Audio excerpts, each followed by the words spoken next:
Hi guys, tonight we're going to make ground beef, sweet potato, and kale skillet.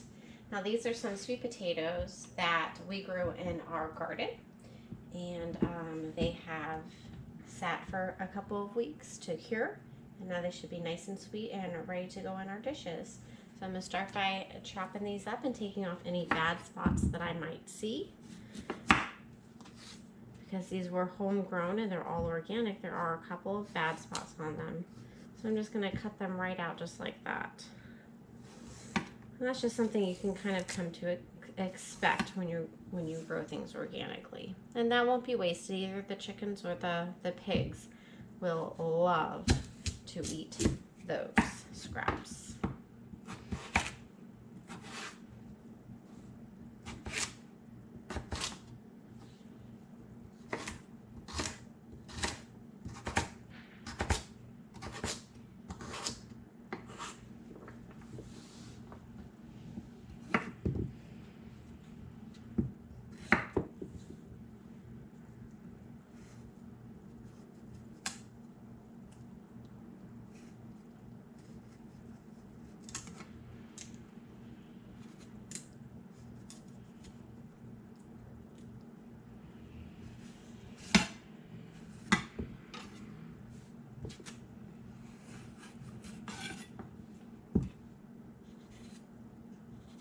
Now you guys want to hear something funny is today I went in to check my garden, and I had buried a couple of the sweet potatoes that were a little bit too little to, you know, be worth cooking or whatever. I just buried them right back in the bed where I planted some radishes and some turnips, and wouldn't you know it, those little boogers have sprouted. And that's the beautiful thing about living in Central Florida, is that I mean, you can grow things year round. I mean, it's 70 degrees today and I have the windows open and it's beautiful. And it's amazing how much you're able to grow with such a warm climate.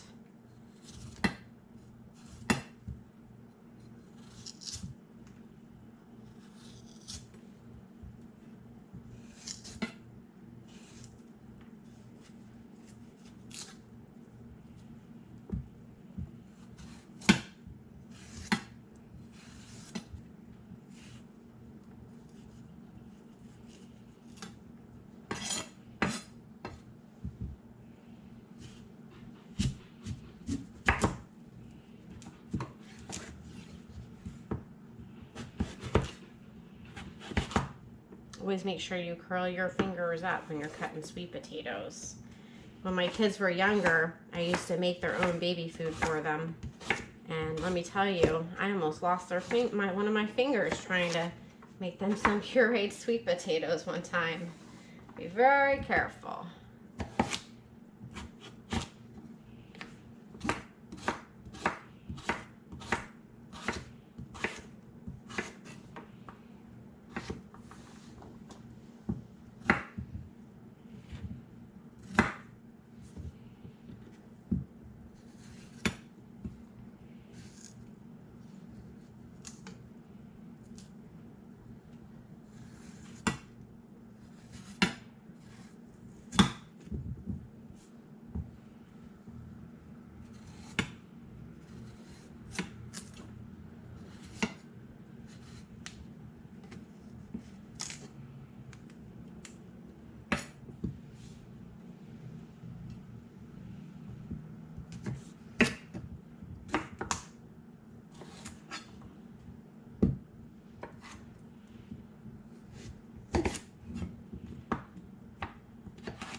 All right, what we're gonna do is mix in with these, as these I have some blanched frozen sweet potato vines.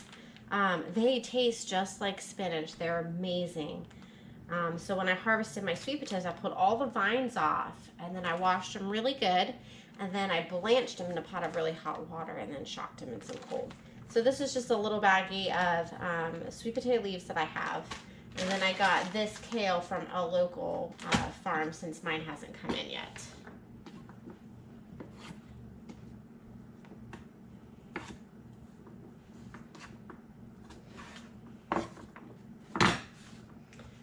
So we're gonna go brown up the ground beef.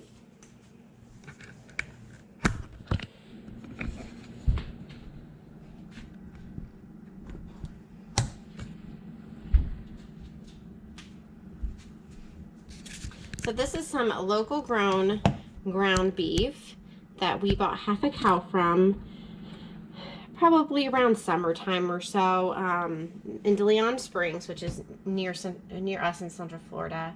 And it is the best beef that we've ever had. This is our second time buying from them, and it's just wonderful. You can definitely tell the difference in the flavor and the quality. Now this is grain finished beef, so we like to have that little extra fat in there, and it's grass fed but grain finished. So I'm just gonna break it up a little bit. I mean, look at the difference in the texture of this meat. Isn't it beautiful? And this was frozen and defrosted. I'm just gonna crumble it up, and I'm gonna put some pre-sliced chopped onions that I pre-sliced ahead of time. Just rinse my hands. And I'm gonna brown this all together. I'm going to start on a higher heat at first, just to get the pan going. And add a little salt to bring the moisture out of the onions to get them to start cooking. And a little bit of salt.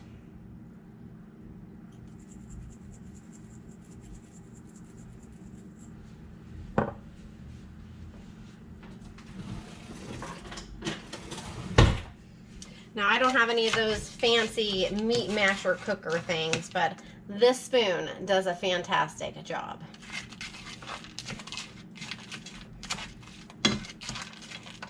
Okay, we're just gonna let that go until it starts sizzling.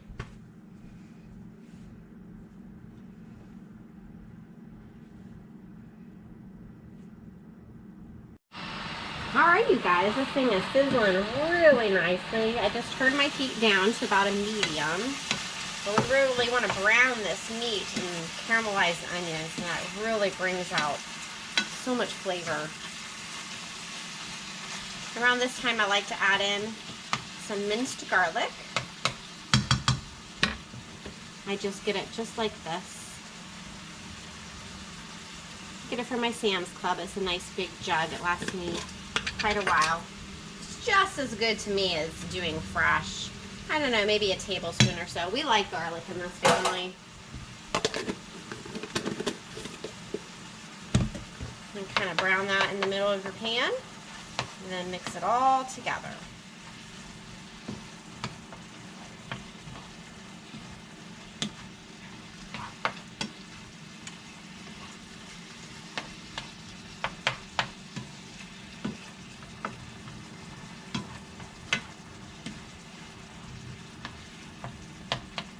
And I don't know about you guys, but I keep all of my grease in here for this recipe, so that will give all the flavor to the sweet potatoes and the greens. I know when I make greens, I always like to add a little bit of bacon grease that I save, or some oil or something, just to kind of give it a little bit of flavor. But this local beef, it has so much flavor in those juices and a little bit of grease it has. It gives so much flavor to everything. So I'm going to leave it in there. I am not going to drain it.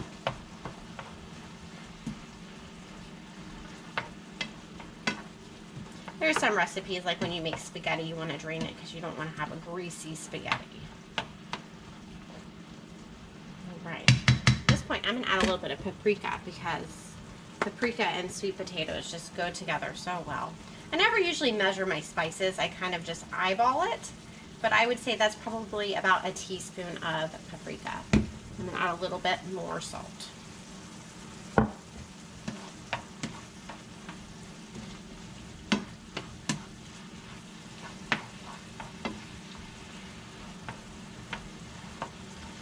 Alright, now I'm going to add in my sweet potato that we cut up earlier.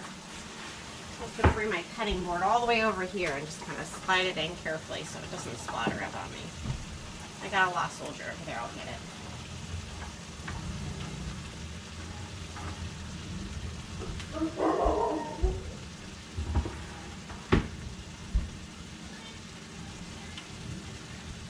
Okay, now I'm I'm just going to stir it in.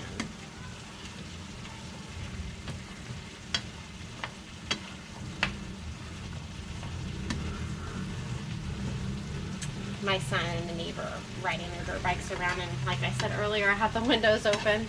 Sorry for the background noise there. Boys will be boys, right?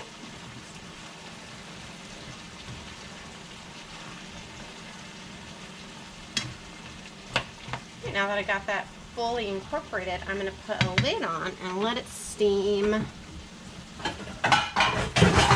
I have this Princess House pan that has this lid that goes with it, and it fits my skillet perfectly. It makes me so happy. So I'll just put that right on and reduce my heat, and I'll bring you back when it's time to add in the kale and sweet potato leaves. All right, you guys, I came in and I stirred this a few times. Just stir everything around a little bit, keep it from burning in the middle. And the sweet potatoes are nice and soft.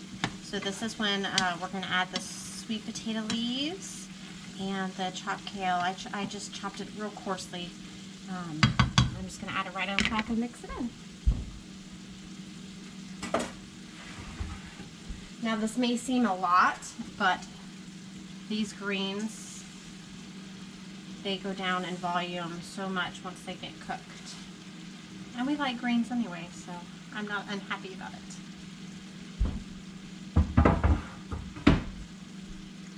So we just stir this in. Carefully try not to get any out of the pot. And they're still kind of slightly frozen. I try to let them defrost a little bit, but I'm not too worried about that. They'll kind of defrost and cook at the same time in the dish. And I'll put the lid back on. And we'll let it heat for another few minutes. And then I like to serve this with a little bit of Parmesan cheese right on top. Delicious. So simple, so easy. Anybody could make this.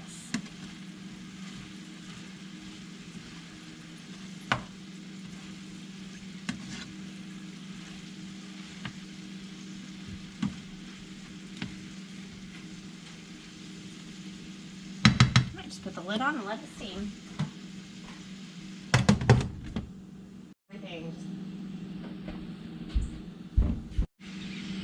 Alright, you guys, this is looking really good. You can see all the greens have kind of gotten smaller and reduced in size and equally spread. Everything looks really good. So I'm going to take a little taste here, make sure it's good for everybody.